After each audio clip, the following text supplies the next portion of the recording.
Bismillahirrahmanirrahim. Assalamualaikum warahmatullahi wabarakatuh. Hamdan wa syukrulillah, salatan wa salaman ala rasulillah, amma ba'du.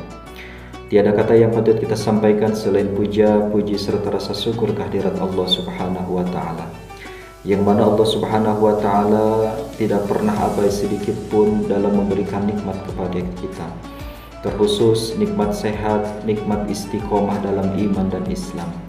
Salawat serta salam semoga tetap tercurah limpahkan kepada junjungan kita, manusia yang paling mulia akhlaknya, manusia yang paling kuat perjuangannya, yakni baginda Nabi Muhammad SAW. Mudah-mudahan di akhirat kelak Rasulullah berkenan mengakui kita sebagai umatnya dan mendapatkan syafaatnya.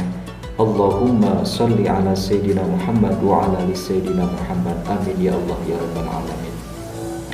Hadirin yang berbahagia, kita sering bersungguh-sungguh menjaga agar baju kita tidak kotor, tapi kita jarang bersungguh-sungguh menjaga supaya hati kita tidak kotor. Kita sering bersungguh-sungguh menjaga supaya rumah kita tetap bersih, akan tetapi kita jarang menjaga supaya hati kita selalu bersih. Karena hati yang kotor atau hati yang berpenyakit akan menjadikan orang tersebut memiliki akhlak yang buruk terhadap Allah subhanahu wa ta'ala. Oleh sebab itu hadirin rahimakumullah, pada kesempatan yang berbahagia ini, pada kultum Ramadan ini, izinkan saya untuk menyampaikan sebuah tema yang berkaitan dengan penyakit hati. Penyakit hati ini cukup kronis. Penyakit hati ini akan menyerang siapapun di antara kita, baik menyerang pejabat ataupun rakyat, menyerang orang kaya ataupun miskin, menyerang guru ataupun siswa, menyerang ustadz ataupun santri, bahkan dokter sekalipun akan diserang oleh penyakit ini. Penyakit yang cukup kronis ini dinamakan dengan di dalam Al-Quran, yaitu hasad atau dengki. Wa min syarri hasidin idza hasad. Hadirin yang berbahagia, mohon maaf, kultum yang saya sampaikan tidak bermaksud untuk menilai orang lain. Kultum yang saya sampaikan sebagai bahan evaluasi atau introspeksi diri bagi diri kita masing-masing, supaya lebih tenang, supaya lebih bahagia dalam menjalani hari-hari ke depannya. Hadirin yang berbahagia, dengki atau hasad menurut Imam Al-Ghazali adalah tidak senang melihat orang lain mendapatkan nikmat dan ingin nikmat tersebut hilang dari orangnya. Kalau dalam bahasa kehidupan kita sehari-hari, fenomena ini sering disebut dengan SMS. Apa itu SMS? Senang melihat orang lain susah dan susah melihat orang lain senang. Bahkan hal tersebut dikuatkan di dalam Al-Quran surat Al-Imran ayat 120. Allah subhanahu wa ta'ala berfirman yang artinya, jika kamu memperoleh kebaikan, niscaya mereka bersedih hati. Adapun jika kamu tertimpa musibah, mereka bergembira karenanya. Jadi untuk mengetahui seberapa besar kedengkian yang ada dalam diri kita sebenarnya mudah saja. Tinggal kita cek diri kita masing-masing, seberapa senang melihat orang lain susah dan seberapa susah melihat orang lain senang. Jika hal demikian, maka sudah dipastikan kita dihinggapi penyakit hasad. Ciri daripada orang yang terkena penyakit hasad ini, dia memiliki ciri yang sangat khusus.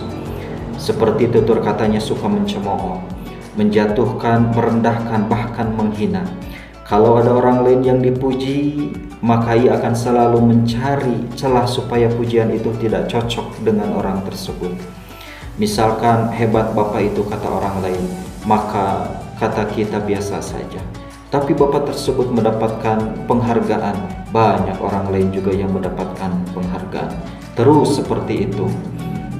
Keluar dari mulutnya kata-kata menyangkal. Supaya apa? Supaya pujian itu tidak cocok dengan orang tersebut. Itulah yang dinamakan dengan hasad. Oleh sebab itu hadirin yang berbahagia, jika kita terkena penyakit hasad atau dengki, maka harus segera diobati, harus segera diatasi. maka ada beberapa hal yang perlu kita obati jika kita memiliki atau terkena penyakit dengki. Yang pertama ada ilmu yakin. Ilmu yakin ini adalah ilmu yang paling utama, yang paling penting dalam menyembuhkan penyakit dengki. Apa yang pertama? Kita harus yakin bahwa rezeki yang Allah berikan sudah tertakar, tidak akan tertukar. Yang kedua, kita harus yakin bahwa kita dengki tidak akan merubah apapun kecuali menyiksa diri sendiri. Kemudian yang ketiga, kita juga harus yakin bahwa sifat dengki akan memakan segala amal kebaikan kita. Yang kedua hadirin, supaya kita terobati dari sifat dengki, yaitu kita harus belajar. Yang pertama, kita harus belajar mengakui kelebihan orang lain. Kemudian kita harus belajar mengucapkan tahniyah selamat kepada orang-orang yang diberikan nikmat oleh Allah Subhanahu wa taala. Kemudian yang ketiga, kita harus belajar untuk memuji orang lain. Insya Allah akan menipis sifat kedengkian yang ada di dalam diri kita. Kemudian yang terakhir hadirin yang berbahagia, obat sangkan kita terhindar, sangkan kita tersembuh dari penyakit dengki, yaitu kita harus senantiasa berdoa. Berdoa untuk orang lain, berdoa untuk diri kita sendiri. Berdoa untuk orang lain yang senantiasa diberikan nikmat oleh Allah Subhanahu wa taala, yaitu dengan mendoakan yang baik-baik. Alhamdulillah Bapak Ibu, mudah-mudahan rizkinya berkah, mudah-mudahan sehat selalu, mudah-mudahan diberikan keturunan yang soleh dan soleha, mudah-mudahan diberikan kesehatan, kemudian diberikan keluarga yang sakinah, mawadah dan warahmah. Kemudian kita juga harus berdoa untuk diri kita sendiri, sebagaimana doa yang diajarkan oleh baginda Nabi Muhammad sallallahu alaihi wasallam. Rabbana ighfir lana wa li ikhwanina alladzina sabaquna bil iman wa la taj'al fi qulubina ghillan lil ladzina amanu rabbana innaka raufur rahim. Ya Tuhan kami, ampunilah kami, ampunilah saudara-saudara kami yang telah beriman lebih dahulu daripada kami, dan janganlah Engkau jadikan dalam hati kami kedengkian terhadap orang-orang yang beriman. Ya Tuhan kami, sesungguhnya Engkau yang Maha Penyantun dan Maha Penyayang. Hadirin yang berbahagia, mudah-mudahan Allah senantiasa memberikan taufik dan hidayahnya kepada kita, sehingga kita terpelihara dari penyakit-penyakit hati, terkhusus penyakit hasad atau dengki. Mudah-mudahan di akhir nanti Allah Subhanahu wa taala memberikan kebahagiaan kepada kita semuanya, bahagia dunia dan bahagia akhirat. Terima kasih. Mudah-mudahan kultum yang saya sampaikan bermanfaat. Amin ya Allah ya rabbal alamin. Assalamualaikum warahmatullahi wabarakatuh.